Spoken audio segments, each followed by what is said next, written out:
Shati hizi plaid shirts ni chaguo kali sana kwa watoto kwa sababu zinachanganya muonekano wa kisasa na uhalisia.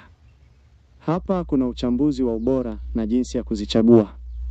1. Kitambaa na faraja. Pamba cotton.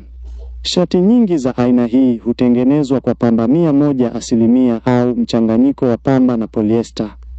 Pamba ni nzuri kwa ngozi ya watoto kwa sababu inapitisha hewa na haitoi jasho sana. Uzito. Muundo huu mara nyingi huwa na uzito wa wastani, si mwepesi sana na si mzito sana. Hivyo zinaweza kuvaliwa msimu wowote. 2. Mtindo style. Picha inaonyesha mitindo 4 tofauti inayovutia.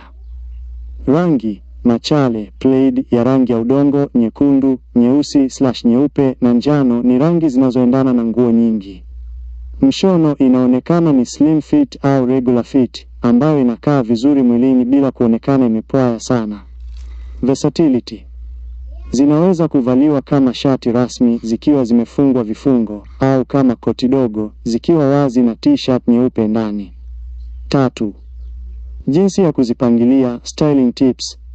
Kama unavyoona kwenye picha, siri ya muonekano huu ni viatu, sneakers. Jinsi zilizopasuka, distressed jeans, huleta muonekano wa kijanja zaidi, swag. Shorts. Kwa shati la mikono mifupi, kaptula ya cargo kama hili nyeusi inaleta muonekano wa cool kid. Rangi za viatu: hakikisha rangi ya kiatu inaendana na rangi moja iliyopo kwenye shati.